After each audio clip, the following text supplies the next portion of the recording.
जय जगन्नाथ मु अम्लान नायक आसंता अक्टोबर 29 तारिख पुणी एक लघुचाप सृष्टि होगा जाऊँगी बंगोपसागर में आउ यह अधिक घनीभूत होबार संभावना अच्छी 1999 अक्टोबर 29 कथा आपण समस्त जानी आग को पुणी यही अक्टोबर मास 29 तारिख में जो लघुचापटी सृष्टि होगा जाऊँगी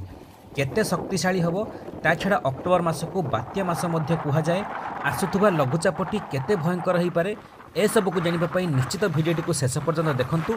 जो भाई मैंने जो सांग मैंने नुआ करी चैनल को आसीथिबे चैनल टी को सब्सक्राइब करके पाखरे आसुवा घंटीर आइकन दबाई दिंतु पर्टिकुलाली आपण मानक जिला मानकरे आपण मानक एरिया मानकरे वर्षा बन्या बात्यार सबुठारु फास्ट आउ लेटेस्ट अपडेट आपण मानक पाखरे पहुँची जिवो सेमिति भल पाइबा आपण मानकर जारी रखिबे भिडियोटी को एबे ही समस्ते गोटे गोटे लाइक निश्चित करदेबे डेरी न करी आरंभ करबा कोन आईएमडी बा भारतीय पाणीपाग विज्ञान केन्द्र तरफ जहाँ किसी लेटेस्ट अपडेट आसूची कि आसंता अक्टोबर 29-30 तारिख में पुणी एक लघुचाप क्षेत्र सृष्टि होगा जाऊँगी उत्तर अंडमान सागर में जहाँकि उत्तर पूर्व दिग दे गति कर आम ओडिशा पश्चिमबंग मुहा पुणी हम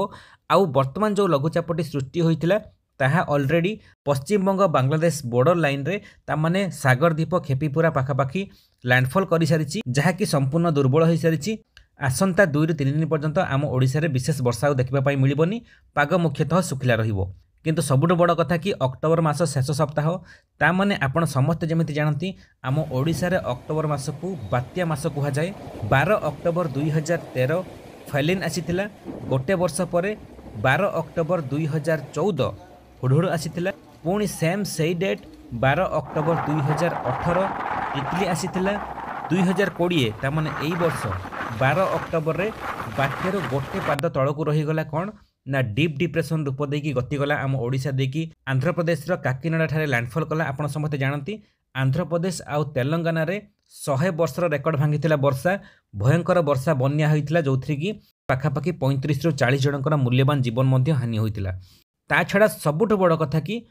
1999 तामाने 1999 अक्टोबर 29 आसीथिला कौन ना सुपर साइक्लोन बा महाबात्या प्रलयंकरी महाबात्या आम ओडिशा रे 10,000 ऊर्ध्व मूल्यवान जीवन हानि होइची 12 लाख ऊर्ध्व घर भांगी ता छड़ा सारा विश्व रे आतंक खेली जाइथिला ए जो महाबात्या थिला 1999 अक्टोबर 29 तारिख महाबात्याटी आग को पुणी एई वर्ष तामाने 2020 उत्तर अंडमान सागर रे आउ एक लघुचाप क्षेत्र सृष्टि होगा जाऊँगी जहाँकि सबुठ बड़ कथा सेम से उत्तर पूर्व दिग दे गति करिवो तामाने आम ओडिशा पश्चिमबंग मुहां हेबार संभावना मध्य अछि जहाँकि आग को अधिक घनीभूत हेबार मध्य आशंका करा जाउछि एइथिपई कारण बंगोपसागर रे बात्यार अनुकूल परिस्थिति अछि जोथिपई कि बारंबार लघुचाप सृष्टि होउछि आपण माने देखिबा पई पाउथिबे आउ आसंता 2 दिन मध्य रे साइक्लोन सौदेल बा बात्या सौदेल वियतनाम रे लैंडफॉल करिया पई जाउछि जहार प्रभाव रे अक्टोबर 29 लघुचापटी सृष्टि होबार संभावना अछि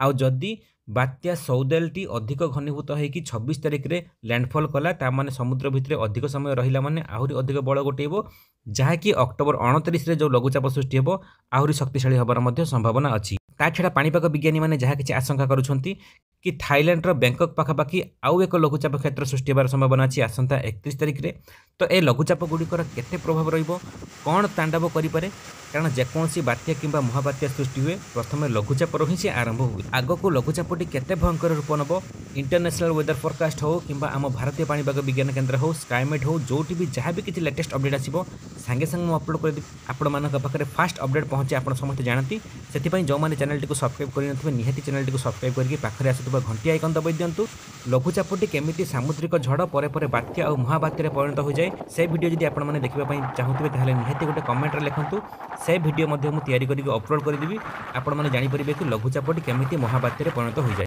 ता छड़ा भयभीत हवा आवश्यक नहीं आतंकित हवा आवश्यक नहीं आसंता 2 ରୁ 3 दिन मध्य मौसुम वायु संपूर्ण मात्रा रे अपसरी जिबार संभावना अछि आउ शीत आसीगला माने बात्या क्रिएट होबार संभावना मध्य सबुठारु कम रहे तो सेतिपई भयभीत हवा कोनोसी आवश्यक नहीं भिडियोटी भल लागिथिले समस्तक पाखक शेयर करंतु लाइक करि नथिले निहाती गोटे लाइक दे दियंतु शेष जाय भिडियोटी को देखिथिया पई आपण समस्तक पुणी थे हृदय बहुत बहुत धन्यवाद जय जगन्नाथ वंदे मातरम।